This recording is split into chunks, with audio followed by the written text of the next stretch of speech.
Привіт, друзі! Сьогодні я розповім вам, як приготувати найкраще добриво для огірків. Це добриво абсолютно органічне, поливаючи їм огірки, ви прискорите їх зростання у багато разів. А це означає, що перший врожай ви отримаєте набагато раніше. Так само це добриво багате не тільки азотом, в ньому є всі мікроелементи, які потрібні огіркам для повноцінного харчування. І що найголовніше, після застосування цього добрива у себе на грядках, ви збагачуєте ґрунт харчуванням і мікроорганізмами, які допомагають відновити родючість ґрунту. А готується дана підгодівля дуже просто. Будуть потрібні звичайні бур'яни, які, я думаю, у вас точно ростуть. Краще використовувати соковиті бур'яни, такі як кропива. Вона багата різними мікроелементами, і її листя протягом декількох днів повністю розчиняється у воді. Так само можна використовувати кульбаби. Ця рослина дуже соковита, і з неї вийде відмінне добриво. Так само можна використовувати будь-які бур'яни, які ростуть у вас.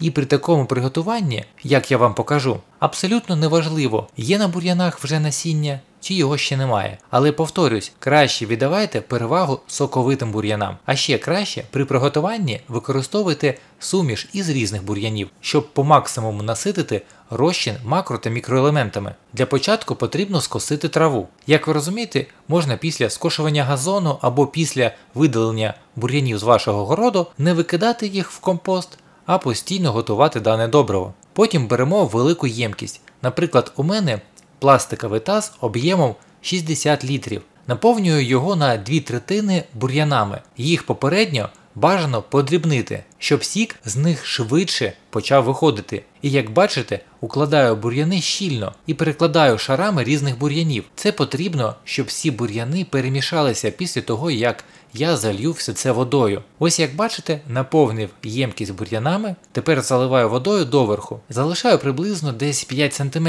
незаповненими. Цей простір потрібен для брожіння, тому що через кілька днів буде утворюватися рясна піна. Як ви бачите, бур'яни спливають. Так залишати не можна. Вони повинні бути під водою. Для цього їх потрібно притиснути важким вантажем. Я використовую звичайну цеглу. Ви можете використовувати великі камені або товсту дошку. Ця ємкість повинна знаходитися на сонячному місці, щоб сонячні промені прогрівали її протягом усього дня. Також обов'язково накриваємо ємкість кришкою, але не щільно. Я використовую лист металу і так само прикриваю його вантажем, щоб вітер його не перекинув. І через 7 днів добриво буде готове. А щоб прискорити процес і приготування у вас зайняло до 5 днів, потрібно хоча б один раз в день піднімати кришку і перемішувати бур'яни. Спочатку буде бурхливе утворення піни, але з часом воно буде зменшуватися. І якраз до 7 днів піни практично не буде. Це означатиме, що підгодівля готова і у нас вийшов концентрат. Тепер беремо 1 літру цього концентрату і розбавляємо його в 10 літрах води. І підгодовуємо огірки по 1 літрі готового добрива під одну рослину. Головне, використовуйте воду вуличної температури, не холодну, тому що у огірків поверхнева корінева система і від холодної води вона може постраждати. Сам концентрат може зберігатися ще й кілька тижнів після приготування. Головне, після кожного використання накривайте його знову кришкою. А бур'яни, які залишаються після використання, можете віднести на компост або висушити і використовувати як мульчу. А для тих, хто оглядає моє відео до кінця, відкрию ще один секрет.